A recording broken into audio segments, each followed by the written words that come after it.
Ito ang Presidential Broadcast Service. Radyo Pilipinas. Radyo Publiko ng Bagong Pilipinas para sa Bagong Pilipino. Naghahatid ng mahahalagang balita at impormasyon na guugnay ng pamahalaan sa sambayanan. Tulay sa himpapawid ng serbisyo publiko. Radyo Pilipinas. Radyo Publiko. Ang boses ng Pangulo. Sa Iloilo, Radyo Pilipinas. 585 AM. Oras sa Radyo Pilipinas, alas 4:03 sa hapon.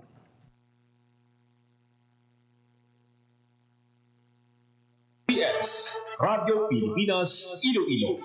Gintipon sa buos na pwersa sa News and Public Affairs Division. Mga pagsaysay sa mga hitabo o aksyon, mga pananawan, kag desisyon, mga hibubunon sa apektuhan na sektor, mga dalagpong nga balita, diri sa Iloilo, at mga bahin sa Kabisayan nagkatulad. Mga balita nga natipon sa sunod sa naligan ng 24 oras. Inyo mapatian sa Headliners Boss.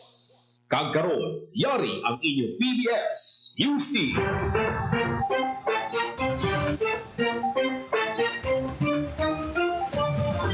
Mayong hapon Pilipinas, mayong hapon Western Visayas. Hindi ang Headliners Buwas adlaw sa Biyernes, Hulyo 18, 2025. O inyo tagbalita, JP Herbas kagkaroon sa aton mga headlines. Sobra 8,000 ka pamilya sa Western Visayas kag Negros Occidental apektado sang habagat. Masobra 2.5 billion pesos nga bulig ginpalabot sang DSWD. OCD Western Visayas nagpalabot sang bulig sa San Dionisio Iloilo nga ginbaha bangod sa habagat. Mga ginpang-evacuate bangod sa maray nga tiyempo sa probinsya sang Iloilo nakapauli na sunod sa PDRRMO. Biyahe sa fiber boats Iloilo giparas vice versa. Ginpauntat sa Philippine Coast Guard bukod siyang mabalod galawod dala sa habagat. Department of Agriculture Western Visayas may mga pahanumdom sa mga mangunguba subong madamol ang mga pag-ulan. Ang 3 ka entry sa Western Visayas daog sa national level sa Young Farmers Challenge.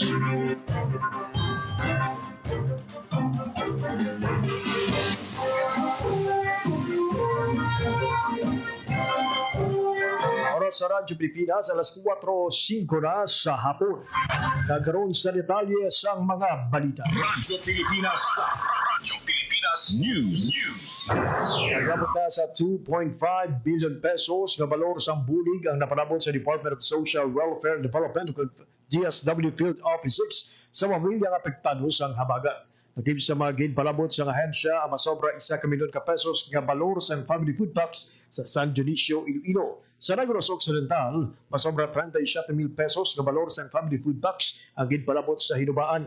Samtang masobra naman sa 70,000 pesos ang balor sa family food packs na ginpalabot sa Cabangcalan City. Sa Colase Antique, masobra 622,000 ang balor sa bulig kagin palabot sa mga apektadong pamilya. Samtang 14,000 pesos naman na balor sa family food packs ang ginparagtag sa Panay Capiz. Sa subong, naglabot na sa 8,921 pamilya o kung 31,251 individual sa Western Visayas kag Negros Occidental ang apektado sa habagat. Sa nasabit nga numero, masobra 4,000 sa ang pamilya ang nagsaylo ang temporaryo nga nagapabilin sa mga evacuation center kung sa ilang mga pamilya. Nagpadayon naman ang koordinasyon sa ahensya sa mga lokal na panguluan para matumod kag madasig mahatagan sabat ang mga kinahanglanon sa mga apektado nga pamilya. Radyo Pilipinas. Radyo Pilipinas News. Samtang naglabot na sa masobra 665,000 ang bulig nga ginhatag sa mga pamilyang apektado sa Bagyo Crising kag habagat sa Antique. Ang detalye sang balita sa report ni Hope Torrichante. Radyo Pilipinas. Radyo Pilipinas. Report. Naglabot na sa masobra 665,000 pesos ang bulig nga ginpanagtag sa mga pamilyang apektado sang Bagyo Krising kag habagat sa probinsya sang Antique. Inisandig sa inisyal nga datos ang PDRRMO Antique. Sa nasambit nga assistance, 622,000 pesos ang nagikan sa Department of Social Welfare and Development. Naibaluan nga masobra 3,000 ka pamilya o masobra 12,000 ka pumuluyo ang apektado sa malaing tiempo karon sa Antique. Para sa Bago Pilipinas, Hope Tarichante, Radyo Pilipinas, Radyo Publiko. Radyo Pilipinas. Radyo Pilipinas News. Samtang nagpalabot sa bulig ang Office of Civil Defense kung OCD Western Visayas sa Banuasang San Dionisio. Hindi kasunod sa pagpangayo bulig sa lokal nga panguluhan, bangod sa naging pagbaha nga dalasang madamol nga mga pag-ulan. Nakip sa maging palabot sa ahensya ang Jerrycan, Family Facts, Boots kag Bottled Water. Sunod sa OCD Region 6 katuyuan sa pagpalabot sa item na masigurado na ang mga apektadong residente may access sa basic necessities, matilong at tubig, kag proteksyon sa baha. Para naman ang pag-coordinate sa OCD6 sa mga local government units sa Western Visayas para sa monitoring kag pagbulig sa mangin epekto sa habagat. Radyo Pilipinas. Radyo Pilipinas News. Samtang sa mga daw, Hulyo 18, maulan ang panahon dala sang Bagyong Krising. Sa pagmonitor sa niya padayon nga nagataas sa level sang tubig sa mga dam sa probinsya sang Iloilo. Hugot na ginabantayan sang niya ang epekto sang pag-ulan sa mga dam kag ginaparugan sa tanan nga yara malapit sa mga suba nga mangin alerto. Sa agaran na RIS Dam, 3.2 meters above river bed. Barotac Viejo, RIS Dam, 1.2 MARB. Alauri RIS Dam, 23.80 MASL o kun meters above sea level. Suwagi RIS Dam, 2.85 MARB. Santa Barbara RIS Dam, 3 MARB. Sibalom RIS Dam, 2.65 MARB. Kag iban pa. Radyo Pilipinas. Radyo Pilipinas News. Samtang wala na sa mga pumuluyo nga ara sa mga evacuation center sa probinsya sang Iloilo. Ini suno sa PDRMO. Ang detalye sa balita sa report ni Hope Tarichante. Radyo Pilipinas. Radyo Pilipinas. Report.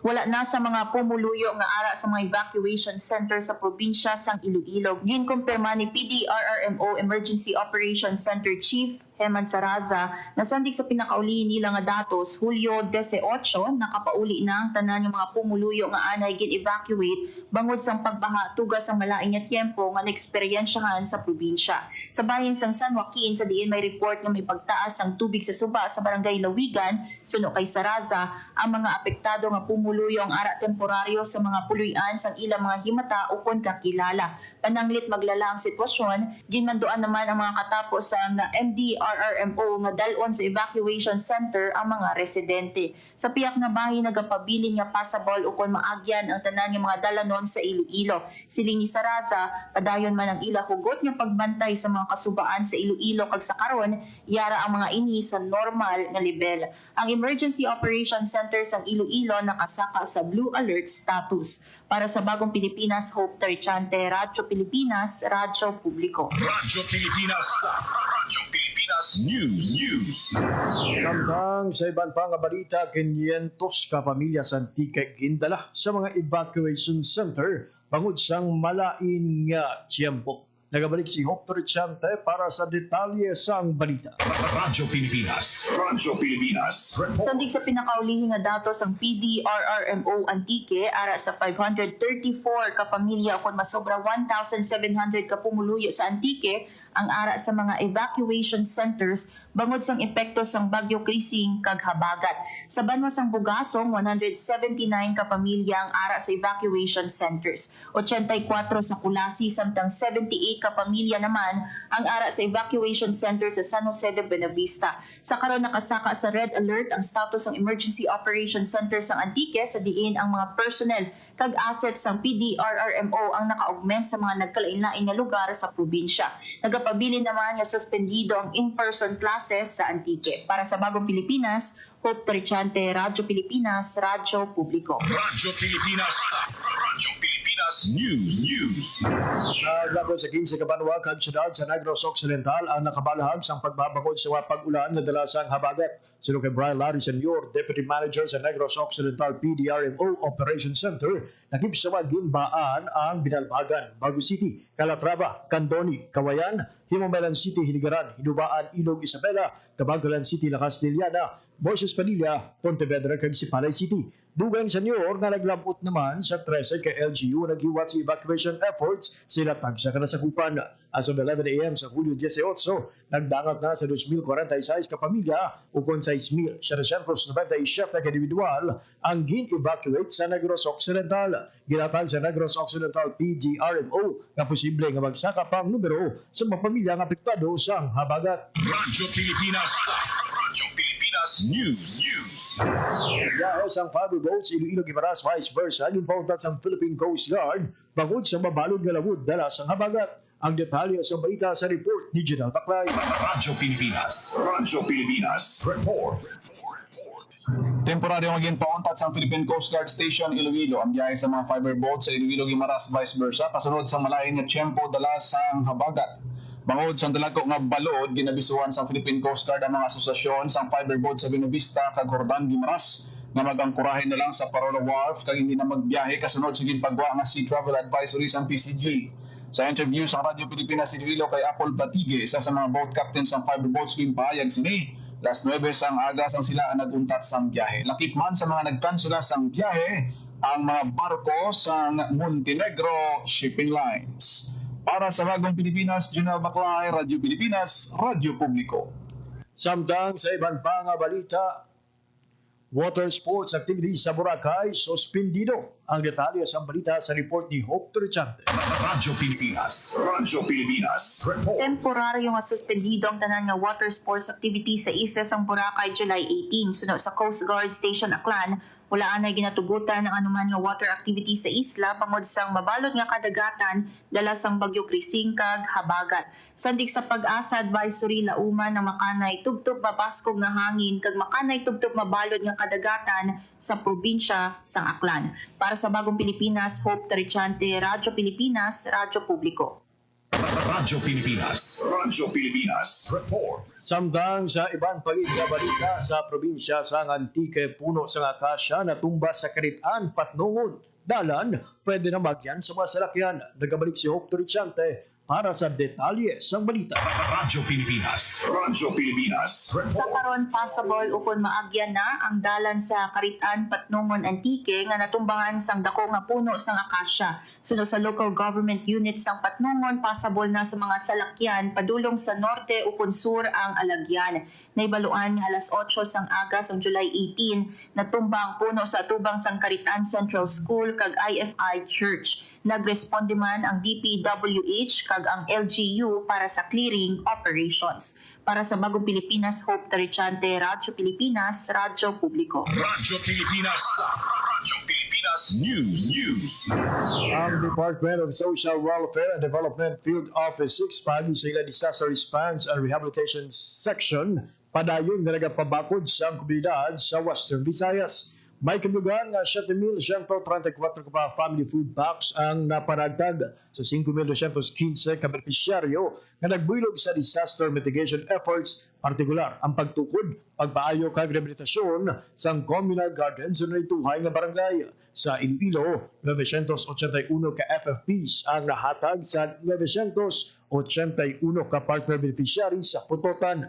994 ka FFPs naman sa 497 ka partner beneficiaries sa Carles, kag 825 ka FFPs sa 412 ka partner beneficiaries sa Concepcion. Sa Clan, 998 ka FFPs ang nahatag sa 998 ka partner beneficiaries sa Tangalan, kag 1,329 ka FFPs sa 1,329 ka partner beneficiaries sa Makato. Samtang sa Capiz, 996 ka FFPs ang nahatag sa 498 ka partner beneficiaries sa Roa City, kag 1,000 ka FFPs sa 500 ka partner beneficiaries sa Ibahay pagi sa food for training nga aktibidad. Ang naimbitahan na programa may importanteng papel sa pagbauswag sa lokal nga seguridad sa pagkaon ilabi na sa tion sang mga kalamidad. Radyo Pilipinas. Radyo Pilipinas News. Naghatag sang pila ka pahanumdom ang Department of Agriculture Western Visayas o kung DAWV sa mga manguma bilang pangaman sa posible epekto sa madamong nga pag-ulan sa kaumahan. Sunod sa DA Western Visayas, anihon gilayon ang mga gulang na nga tanom apang kung hindi gilayon maani siguraduhon nga bukas kag hindi barado ang mga kanal kung buhangan agud malikawan ang pagbaha sang talamnan para sa mga lugar nga masamig ginabaha sa iluhon ang mga binhi, sapod, makinarya kag iban pa nga gamit sa pagpanguma sa mataas nga lugar nga hindi maulanan o kung mabasa. Samtang para sa mga lugar nga nagasalig sa ulan kag may mga tanom nga bag-o ng tubo pagidpuslan ang pagsalod sang tubig agon magamit pa sa sunod. Padayon nga bantayan ang dalagan sa panahon halin sa pag-asa. Kag sa tion nga may kalitan sa mga pananom, ginasagod nga kasapatan, kag iban pa nga gamit sa pagpanguma. I-report gilayon sa opisyales sa barangay kag sa talatapan sa City of Municipal Agriculture para sa nagkaigo nga aksyon. Dugang pa sang DA Western Visayas magpakig-angot man sa municipal o kung city o kung provincial agriculture office, provincial veterinarian kag DA Western Visayas Disaster Risk Reduction and Management Operations Center. Radyo Pilipinas. Radyo Pilipinas News. Madinalagon ang tatlo ka entries ang Western Visayas sa national level sa Young Farmers Challenge o kung YFC program sa Department of Agriculture kung DA. Sa kaniwat na warning ceremony sa Baguio City Convention Center, ginhingadlan na taglaog sa non-food processing category ang eco sheets sang Buruanga Clan kag nagbaton sang 300,000 pesos nga padya. Nagbato naman sa 300,000 pesos nga premyo kag Agricultural Technology Special Award ang Real-Time Tech sang TUPV sa Talisay City, Negros Occidental nga nagpasakop sa Digital Agriculture category. Samtang ang Sirpro Innovation sang UPV sa Miagao, Iloilo ang nagdaog sang 500,000 pesos sa Intercollegiate category. Ang Young Farmers Challenge nagatuyo nga mainganyo ang mga pamatanon nga mag-explore sa mga oportunidad sa agrinegosyo kag agrikultura. Radyo Pilipinas. Radyo Pilipinas News. Nakugid ang nabulig sa 4K program sa DA o kung kabuhayan at kaunlaran sa mga katutubo agud masustener ang panangawian sa mga indigenous people sa Uyang Lima, Kawaklan. So sa pag-agrikultura program sa Radyo Pilipinas Iloilo, ginbahay ni Irene Villorente alin sa pagtanom kag pag-harvest ng abaka. Sila ang ginasuportahan sang 4K program. Pagi sini matagan sang dugang nga palangitan-an ang mga katutubo parehos niya. Masulod na sa 7 ka tuig halin sa natukod ang ila asosasyon kag nagalaom sila nga mapasanyog pa ang ila palangawian. Handom sang asosasyon nga mahatagan pagid sila sa mga makinarya agud mapataas ang ila produksyon bangod sang mataas nga demand sang abaka. Isa man sa pagpanghangkat nga ila ginatubang ang transportasyon bangod halin pa sa bukid ang ila produkto kag ini ang ginatransport gamit ang habal-habal o kun motorsiklo. Radyo Pilipinas. Radyo Pilipinas News.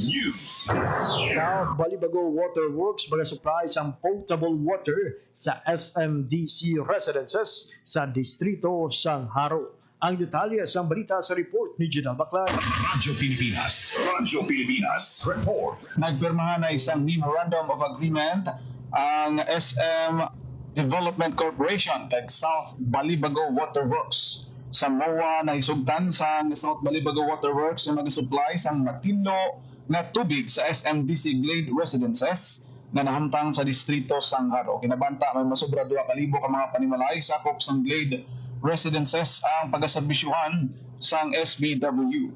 Gin pasiguro naman sang South Balibago Waters paagi sa pahayag sang ila presidente nga si Cristina Isabel Alejandro ang 24/7 nga pag-supply sang tubig. Dugang pa sini nga padayon man ang expansion sa ila water treatment facility nga ginapananaw hindi lang sa Haro District ang malabot sang ila serbisyo kundi sa iban pa nga distrito sa syudad sa Palaabuton. Nakipan sa mga nagtambong sa mga signing si City Councilor Nene de la Llana nga nangintig lawas ni Iloilo City Mayor Raisa Treñas, mga opisyal ng SNDC kag mga barangay officials gikan sa Haro District. Para sa Bagong Pilipinas, General Baclay, Radyo Pilipinas, Radyo Publiko. Radyo Pilipinas. Radyo Pilipinas News. Duha arestado sa bypass operation sa Banwasang Sara. Nagabalik si General Baclay para sa detalye sa balita. Radyo Pilipinas. Radyo Pilipinas. Report. Nadakpan sa Sara Municipal Police Station ang mga big high value target individual kag upod sini sa giniwat nga bypass operation. Yara sa 160 gramos ang napatian suspected shabu valor masobra 1 milyon ka pesos ang na-recover sa mga suspect. Ang operasyon ang ginbuilugan sa Station Drug Enforcement Team sa Sara Municipal Police Station na ginapamunuan ni Police Captain Theodore Roosevelt Saboy, officer in charge sa sitio Kalubihan, Barangay Espera, Sara, Iloilo. Ginkilala ang subject na Sanday alias Joseph, 41 anyos, sa Barangay Espera, Sara, Iloilo. Si alias Joseph ang nadakpan sa anti-drug bypass operation sa tuig 2014 apan nakagwa sa April 2025. Nagitman sa nadakpan si alias Jason, 38 anyos, sa Barangay Poblasyon, Barotac, Viejo, Iloilo. Ginpanginbulahan ni IPPO Chief Colonel Biani Razalan ang mga operatiba sa Manila-Lagon nga operasyon kag nagpaandam sa ibang pangadurugista na untatan na ang illegal nga mga aktibidad. Para sa Bagong Pilipinas, General Baclay, Radyo Pilipinas, Radyo Publiko. Radyo Pilipinas. Radyo Pilipinas News. Mga eksperto padal sa gihapon ang pagtumod sa substance nga kabangdanan sa paglaing pamatyag sa mga estudyante sa Pisanan. Nagabalik si Hope Trechante para sa detalye sa balita. Radyo Pilipinas. Radyo Pilipinas. Report. Wala sa gihapon sang may ginpagwa nga pinal nga resulta sa natabo nga foul odor incident sa Pisanan si Balom Antique sandig sa pinakaulihi nga pahayag sang Office of the Provincial Health Officer. So, sa opisina padayon sa gihapon ang maid-id nga investigasyon sa insidente sa diin 390 students ang nakabatsyag sang simptomas sa tapos makahaklo sang wala pa matumod nga substance. Ginpangabay naman sang PHO ang publiko nga likawan ang pagpalaptas sang hindi beripikado nga impormasyon. Para sa Bagong Pilipinas, Hope Trechante, Radyo Pilipinas, Radyo Publiko. Radyo Pilipinas. Radyo Pilipinas News. Pag sa katapusan nga balita, Rara Ganson nga gin-appoint sang Malacanang nga Regional Director sang National Commission of Senior Citizens sa Western Visayas nagbisita sa opisina ni Iloilo Governor Arthur Defensor Jr. Ang detalye sa balita sa report ni Hope Trechante. Radyo Pilipinas. Radyo Pilipinas. Report. Nagbisita sa opisina ni Iloilo Governor Arthur Defensor Jr. si Ann Rapunzel Ganzon nga gin-appoint sa Malacanang na Regional Director sa National Commission of Senior Citizens sa Western Visayas. Naibaluan nga si Rara Ganzon ang nagaserbe nga Social Welfare Officer 4 sa Provincial Social Welfare and Development Office ng Iloilo Provincial Government. Magasumpa si Ganzon sa bagong katungdanan sa Hulyo 25 kag opisyal nga magapungko sa pwesto sa imbukada sang Agosto 2025. Para sa Bagong Pilipinas, Hope Trechante, Radyo Pilipinas, Radyo Publiko. Radyo Pilipinas. Radyo Pilipinas News. Para sa Radyo Pilipinas, alas 4:26 sa hapon. Kagabuyan to ang mga balita na tipon kaginbantayan sang Radyo Pilipinas, Iloilo News Team. Para sa dalos, buwas mga daw sa Biyernes, Hulyo 18, tuwing 2025. Sa kala sa akong mga katuwang teknikal, Mr. Roger Jones at Hero sa studio, kay Mr. John Magallanes sa transmitter. Ako naman ang inyo ng intag balita, JP Hermas. Madamo nga salamat sa inyong pagpamati. Maayong hapon, Pilipinas. Ang inyong tulay sa himpapawid ng serbisyo publiko, ang Presidential Broadcast Service, Radyo Pilipinas, Radyo Publiko. Radyo Pilipinas. Radyo Publiko. Kinilala ng pang-international at prestigyosong Asia Pacific Broadcasting Plus Awards 2025 para sa kategorya ng Government Streaming. Ito ay dahil sa epektibo nitong pagsasanib ng mga tradisyonal na media tulad ng telebisyon, radyo at print para masabayan ang mabilis na pag-inog ng mundo ng digital at social media tungo sa mas epektibong paghahatid ng mahahalaga at napapanahong mga impormasyon sa mamamayang Pilipino. Kinilala rin ang Radyo Pilipinas dahil sa patuloy na pag-akyat ng rating. Ngayon ay matatag sa pang-4 na pwesto sa Mega Manila ayon sa pinakahuling Nielsen Radio Audience Measurement Survey. At sa social media, nakamit ang mahigit 2,000% pagtaas ng bilang ng mga sumusubaybay sa Radyo Pilipinas page sa unang bahagi ng 2025. Patunay ito na ang inyong Radyo Pilipinas Radyo Publiko ay tunay na kaagapay ng inyong pamahalaan sa paghahatid ng serbisyo sa mga mamamayang Pilipino. Mula sa aming lahat, sa ngalan ng inyong pamunuan at mga kawani ng Presidential Broadcast Service, kasama ang inyong mga himpilan ng Radyo Pilipinas sa buong kapuluan. Maraming salamat po sa inyong lahat, sa inyong pagtangkilik at pagkilala. Radyo Pilipinas. Radyo Publiko. Magandang hapon po sa inyo.